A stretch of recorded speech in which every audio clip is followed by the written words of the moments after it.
Welcome back to Everything About Canada. Today, we are going to look at the Western provinces and the three territories. We will begin with the Yukon, or the Yukon. Now, you might be thinking at the end of this video, wow, that is a lot of information about the Yukon and not as much information about the other provinces and territories. But please remember, this is the Multicultural Center of the Yukon Youth Channel. We are from the Yukon, and we love to inform people about the Yukon. So let's get started. Let's go back 124 years. On August 16th, 1896, three Yukon sourdoughs, George Carmack, Dawson Charlie, and Skookum Jim, found gold on Rabbit Creek, now Bonanza Creek. And the gold rush officially began. On June 13th, 1898, the Yukon Territory Act created the Yukon as a separate Canadian territory and placed its capital at Dawson City. That's right, Dawson City.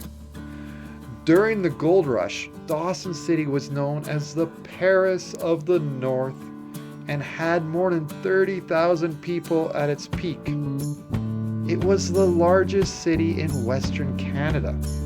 Yes, even bigger than Vancouver at the time. Dawson City now has roughly about 1,300 residents, while Vancouver has only, 2.5 million. Also, Dawson City continued to serve as the capital city of the Yukon until 1952, when Whitehorse became the new capital. The Yukon also has a rich First Nations history. There are currently 14 First Nations in the Yukon. Yukon means Great River in the Gwich'in language. Talking about the Yukon River, it is the second largest river in Canada. The Alaska Highway is another major part of the Yukon's identity. Built during World War II, the highway begins in Dawson Creek, British Columbia, and runs all the way to the Delta Junction in Alaska. The highway is 2,237 kilometers long, or about 1,390 miles. These days, the Yukon is renowned for its wildlife and scenery, and a hot spot for tourism. Finally, the Yukon boasts the highest mountain peak in Canada and the second highest in North America, Mount Logan. Now, it is time to look at British Columbia. British Columbia is the westernmost Canadian province. On July 20th, 1871, British Columbia became the 6th province to join Canada.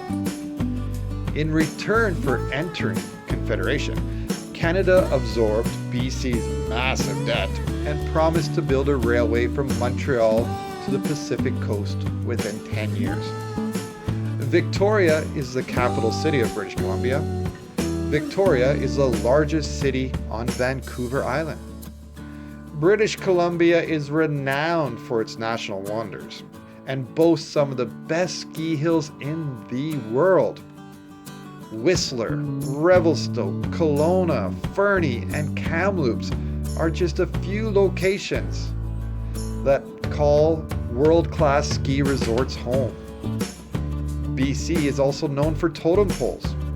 Totem poles are monuments created by First Nations of the Pacific Northwest to represent and commemorate ancestry, histories, people, or events. Totem poles are typically created out of red cedar. BC's largest city is Vancouver, and Vancouver is annually considered one of the best cities to live in the entire world.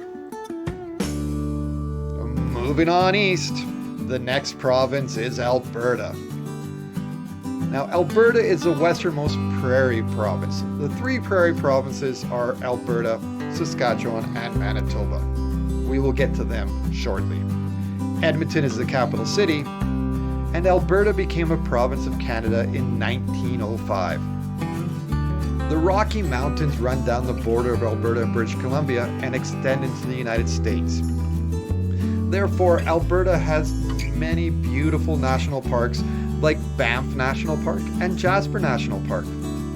It is also known for its oil sands. Alberta's oil sands has the third largest oil reserves in the world after Venezuela and Saudi Arabia. Alberta's oil sands proven reserves equal about 165.4 billion barrels. Calgary, another city in Alberta, also plays host annually to the world-famous Calgary Stampede. In July, an annual rodeo, exhibition, and festival. The first Calgary Stampede was held in 1912. Alberta boasts two NHL clubs, the Edmonton Oilers and the Calgary Flames. The Edmonton Oilers team of the 1980s, led by the league's all-time leading scorer Wayne Gretzky, is considered one of the best sports dynasties ever. The next prairie province is Saskatchewan. Saskatchewan also became a province in 1905. Regina is the capital city, and Saskatchewan is well known to have strange city names, like Moose Jaw or Saskatoon. Saskatoon is the largest city. Also, while many people think of Saskatchewan as a prairie province where they see farms growing cereal crops or pulse crops, northern Saskatchewan has more than 100,000 lakes, which makes Saskatchewan a fisherman's paradise. Also, did you know that the first ATM in Canada was in Saskatchewan? Finally, with only one professional franchise, the Saskatchewan Roughriders are a beloved football team, not only locally, but nationally as well. The final prairie province is Manitoba. Manitoba became a province in Canada on July 15, 1870. Winnipeg is the capital city. Windmills can be seen around the province, with their traditional Dutch windmill located near Holland, Manitoba. Winnipeg, its capital city, is also famous for Winnie the Pooh. The bear was named after an American black bear at London Zoo called Winnie, who got her name from the fact that her owner had come from Winnipeg, Manitoba. In other bear news, Churchill, Manitoba is known as the polar bear capital. The Red River is a famous river found in the province. Louis Riel is known for the Red River Rebellion of 1869 to 1870. The Red River Métis are one of the best known Métis populations. Oh, a Métis is a person of mixed Indigenous and Euro-American ancestry. Oh yeah, and watch out for Manitoba mosquitoes. Well, it's time to move back north. Let's finish with the two remaining territories. First, NWT, or the Northwest Territories. The Northwest Territories is a portion of the old Northwestern Territory, and it entered the Canadian Confederation on July 15, 1870.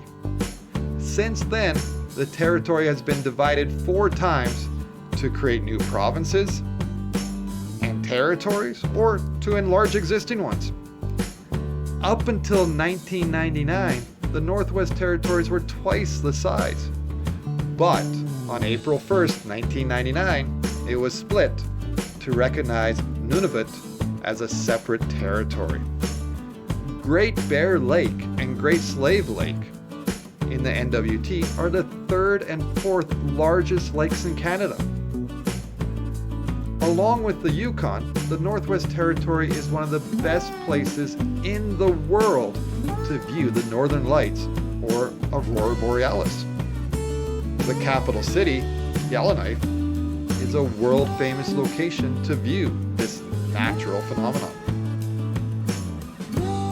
For some residents of NWT, northern ice roads are also a well-known staple during the winter months, and often the only time of the year these remote communities have accessible roads.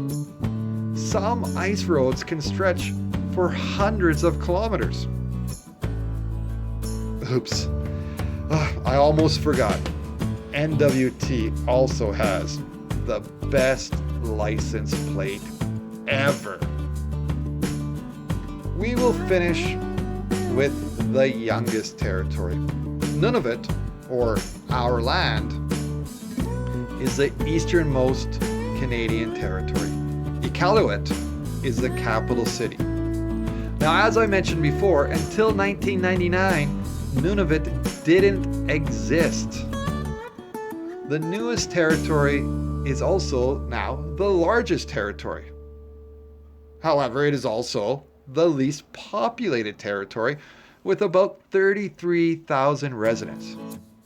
Iqaluit is also the smallest capital city in Canada, boasting under 9,000 residents. About 84% of its population identifies as Inuit. Nunavut has thousands of islands. Actually, Nunavut contains 5 of the 30 largest islands in the world. The territory's official animal is the Canadian Inuit dog, one of the oldest purebreds in the world, and a resident in the Arctic for at least 4,000 years. Finally, the Northern Territories, and Nunavut especially, are also known for the rock formations called the Inukashuk. If you see a Inukashuk, you will not forget about it. Okay, that's enough for now. We'll stop there. In our next episode, we'll look at Eastern Canada and the Maritime provinces and finish up our lessons on Canada. Thanks for watching, and I hope you get to hear me next time. Ciao for now.